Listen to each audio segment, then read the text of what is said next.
Hello મિત્રો, આજે આપણે અભ્યાસ કરવાના છીએ બીએસસી સેમ 1 નવી શિક્ષણ પદ્ધતિ પ્રમાણે મેજરની અંદર આવતો એક પ્રેક્ટિકલ છે જેનું નામ છે સ્ટીફન બોઝમેનનો પ્રયોગ. ઓકે, તો એના અંદર આપણે કરવાનું શું છે? તો એમાં આપણો હેતુ એ છે કે સ્ટીફન બોઝમેનના ચતુર્ઘાતના નિયમની ચકાસણી કરવાની છે. એ નિયમ શું છે? તો નિયમ એવો છે કે કે એ જે એનર્જી છે, પાવર, એનો એ તાપમાન હોય, એ જે અહીં આપણે બલ્બ દેખાય એના અંદર ફિલામેન્ટ છે, એ ફિલામેન્ટ જે ગરમ થાય છે એનું ટેમ્પરેચર એ એના ચતુર્ઘાતના સમપ્રમાણમાં હોય છે. એ એવો એનો નિયમ છે સ્ટીફન બોઝમેનનો. તો એ આપણે જે ઘાત 4 એ n બરાબર 4 આપણે મેજર કરવાનું છે. એ ઘાત આપણે મેજર કરવાની છે, એના માટેનો આ પ્રયોગ છે. તો એની અંદર E = T⁴ ચતુર્ઘાત, જ્યાં સિગ્મા એ સ્ટીફન બોઝમેનનો અચળાંક છે, જે કેવો છે? અચળ છે.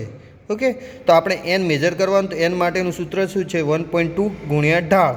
તો એ ઢાળ શેનો લેવાનો? તો ઢાળ માટે આપણે પહેલાં તો શું કરવાનું કે આ સર્કિટમાં કેટલો પાવર જનરેટ થાય છે એ પાવર અને એને મળતો અવરોધ, એનો અવરોધ કેટલો હોય તો આ બંનેનો લોગ લેવાનો. લોગ પી અને લોગ આર વચ્ચેનો ગ્રાફ દોરવાનો છે. તો લોગ પી અને લોગ આર વચ્ચેનો ગ્રાફ દોરશે એટલે આવો સ્લોપ મળશે, જે ઇન્ક્રીઝ થતો તમને દેખાશે. ઇન્ક્રીઝ એટલે પોઝિટિવમાં તમારે આવશે.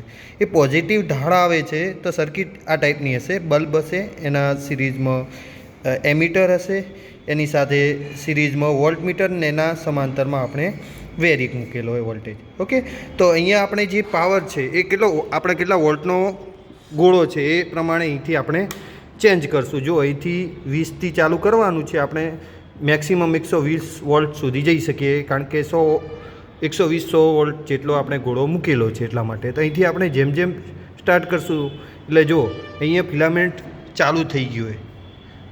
ઓકે, તો અહીંયા આપણે જોઈ લો કેટલું વેરિક બતાવે છે. તો વેરિકમાં અહીંયા નિશાની હશે. જો નિશાની લગભગ 40-45 જેટલા પાવર એ ચાલુ થઈ જાય છે બલ્બ.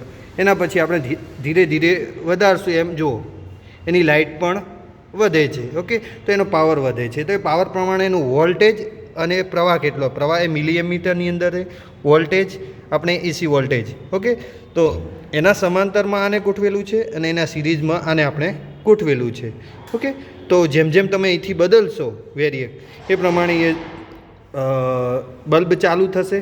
ઓકે, તો એ પ્રમાણે એના વોલ્ટેજ અને પ્રવાહ મળશે. તો વોલ્ટેજ અને પ્રવાહનું ડિસ્ટ્રીબ્યુટ થશે. એટલે આપણે વોલ્ટેજ અને પ્રવાહ મેજર કરવાનો. એને કરસ્પોન્ડિંગ તમને ઓહમના નિયમ પ્રમાણે ખબર જ છે કે R = V/I.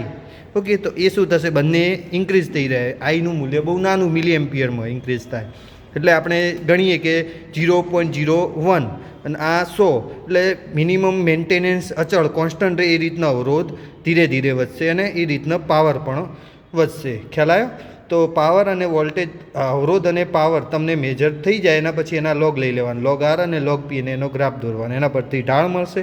ઢાળની કિંમત અહીંયા મૂકશો એટલે 1.2 વડે ગુણશો એટલે તમને n મળશે, જે એપ્રોક્સિમેટલી કેટલો આવવો જોઈએ? આપણે નિયમ પ્રમાણે 4 આવવો જોઈએ. 3.6 આવે, 9 આવે, ગમે તેટલો આવે, પણ એપ્રોક્સિમેટલી 4ની નજીક આવવો જોઈએ. એ આપણો અહીંયા પ્રયોગ કહે છે. એટલે જેમ જેમ જુઓ તમે અહીંયા હું બદલીશ એટલે લાઇટ મળશે તમને. તો એ પ્રમાણે અલગ અલગ પાવરે તમને વોલ્ટેજ કેટલો મળે અને પ્રવાહ કેટલો મળે એ તમારે નોંધી લેવાનો. એ નોંધી અને તમારે અવરોધ અને પાવર મેજર કરવાનો આ અવલોકન કોઠા પરથી.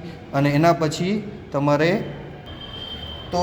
તમે લોગ આર અને લોગ પીની મૂલ્ય મેજર કરી અને તમે આ રીતના પ્રયોગ સાબિત કરી શકો છો. Thank you. મારી ચેનલને સબસ્ક્રાઈબ કરો, લાઈક કરો.